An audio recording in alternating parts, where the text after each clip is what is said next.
Léa, de 15 anos, morava em um bairro modesto de uma grande cidade, área muitas vezes eclipsada pela luz dos bairros mais nobres, mas cheia de vida e esperança.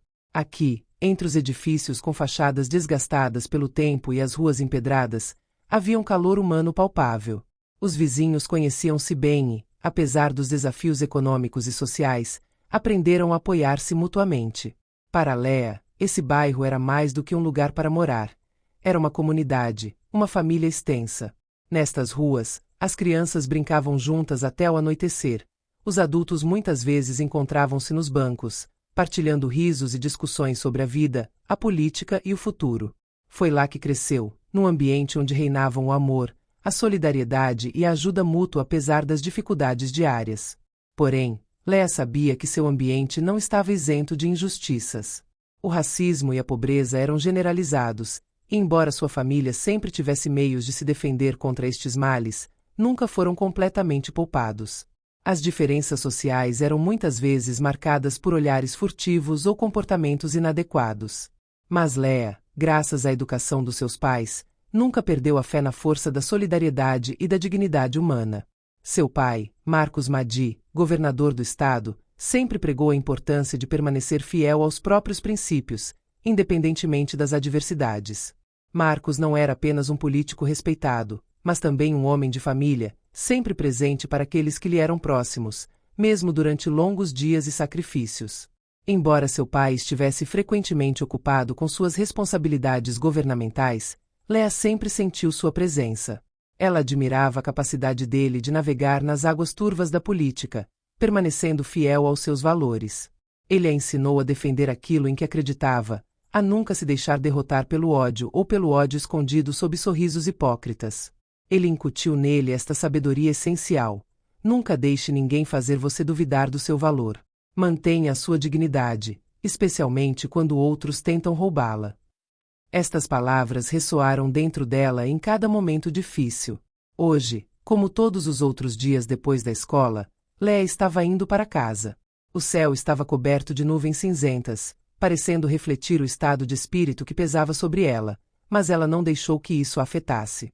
Não havia espaço para melancolia no seu mundo. Ela estava com as provas em mente e se concentrava nas revisões. Cada passo que ela dava no caminho familiar entre a escola e a casa era uma rotina bem estabelecida, mas hoje uma mudança inesperada iria virar o seu dia de cabeça para baixo. Léa caminhava tranquilamente perto do parque do bairro, com os pensamentos ocupados nas próximas revisões e na distribuição do seu tempo livre. Foi então que, sem avisar, 2 policiais uniformizados, apelidados de os patrulheiros do medo, a detiveram repentinamente. Ela já os tinha visto diversas vezes na vizinhança, mas nunca teve problemas com eles até hoje. Esses policiais, conhecidos pela abordagem brutal e desdenhosa para com os jovens, especialmente os jovens negros, distinguiam-se pelo olhar penetrante e pela maneira de julgar as pessoas com um único olhar. Eles não acreditavam que os jovens da sua idade pudessem ter futuro no bairro. Aos seus olhos, todos os jovens negros eram suspeitos. "Ei, você!" gritou um dos policiais, em tom seco e autoritário. Ele era alto, imponente e seu rosto mostrava sinais de desprezo. "Por que você está por aqui, garoto?" Léa parou. Uma surpresa fugaz passou por sua mente.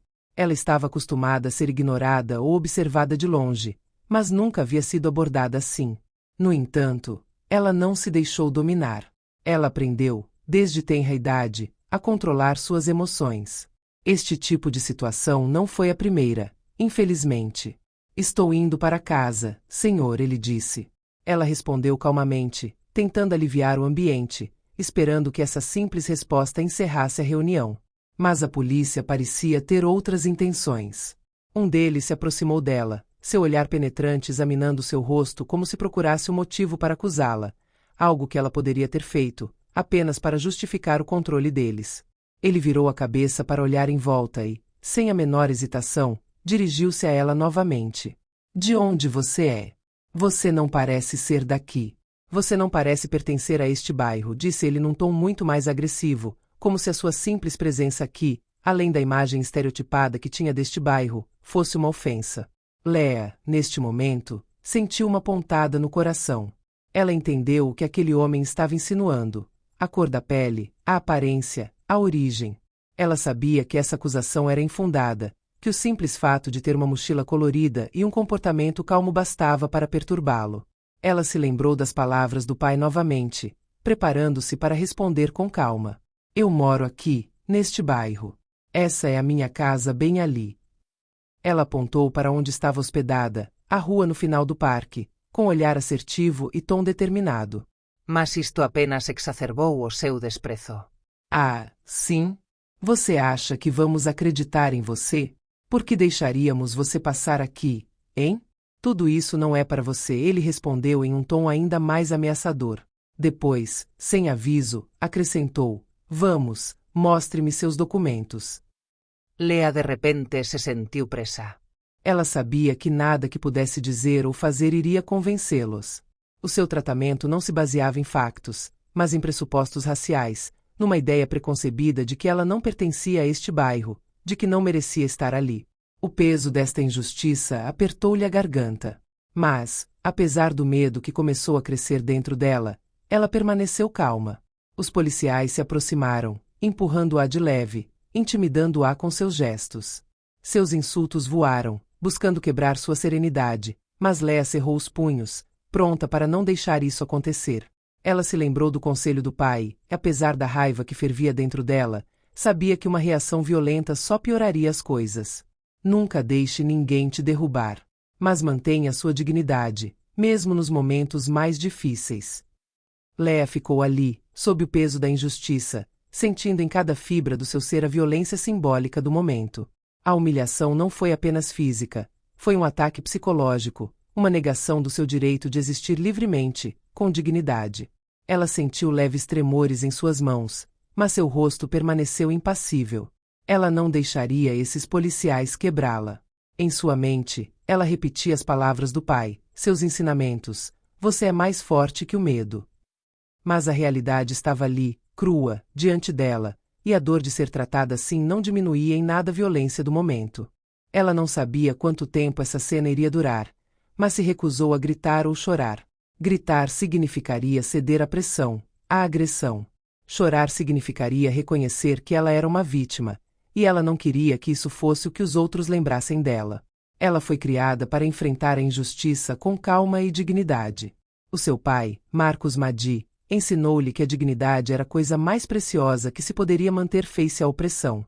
Mas neste momento, nesta rua, sob o olhar dos polícias que se julgavam acima da lei, esta dignidade parecia frágil, posta à prova. Ela cerrou os dentes, recusando-se a deixar a situação derrubá-la. Os segundos se arrastaram, mas Léa se recusou a ceder. Porém, sentia-se cada vez mais sufocada pela humilhação, pela tomada do poder pela polícia que, a cada segundo, tomava consciência de sua incapacidade de responder com a violência que esperavam. Ela disse a si mesma que sua calma e seu controle eram a única arma que poderia usar contra a crueldade deles.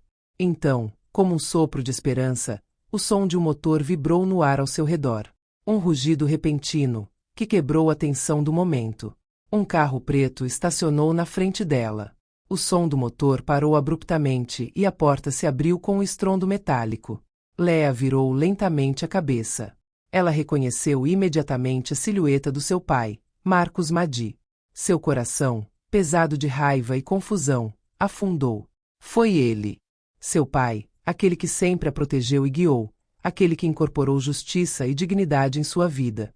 Ele não precisava vir salvá-la, mas sabia que sua intervenção mudaria a trajetória desse momento, pois era ele quem esses policiais temiam.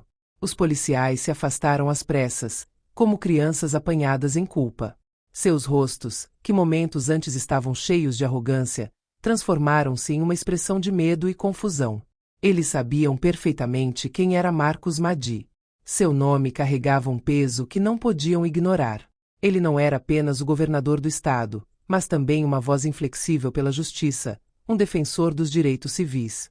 A sua influência foi muito além da política e nunca hesitou em denunciar abusos de poder, especialmente quando visavam os mais vulneráveis. Léa sentiu o calor de uma mão colocada suavemente em seu ombro. Esse gesto do pai a confortou, mas também a lembrou da imensidão do que ele representava. Ela voltou seu olhar para ele. Seu rosto estava calmo, mas ele carregava uma determinação inabalável. Ela sabia que ele iria agir e que tudo iria mudar neste exato momento. O que está acontecendo aqui? A voz de Marcos Madi soou com autoridade natural. Era uma voz que não podia ser ignorada, uma voz que até a polícia temia. Ele avançou em direção a eles, seu olhar penetrante com uma ameaça subjacente. A polícia, desestabilizada pela aparição daquela figura imponente, gaguejou desculpas desajeitadas, mas Marcos os interrompeu bruscamente. Você trata um cidadão assim? Ele apontou para Léa com a mão. Você sabe quem é essa garota? Ela é minha filha. E eu lhe digo claramente, não vou tolerar que você trate nenhum membro da minha família dessa maneira. Um dos policiais tentou se justificar, mas suas palavras eram vazias, como se o impacto da situação o paralisasse. Eles sabiam que estavam diante de um homem que poderia mudar suas vidas e tinham plena consciência disso. Marcos não perdeu um momento. Ele pegou seu celular, contatou imediatamente seu advogado e ordenou que fosse apresentada uma queixa formal contra os policiais por abuso de poder e assédio racial. O caso rapidamente se tornou assunto da mídia. Em poucas horas, canais de televisão, sites e rádios ficaram saturados com esta história que não deixou de chocar a comunidade. O governador, numa comovente conferência de imprensa, denunciou publicamente a atitude racista da polícia.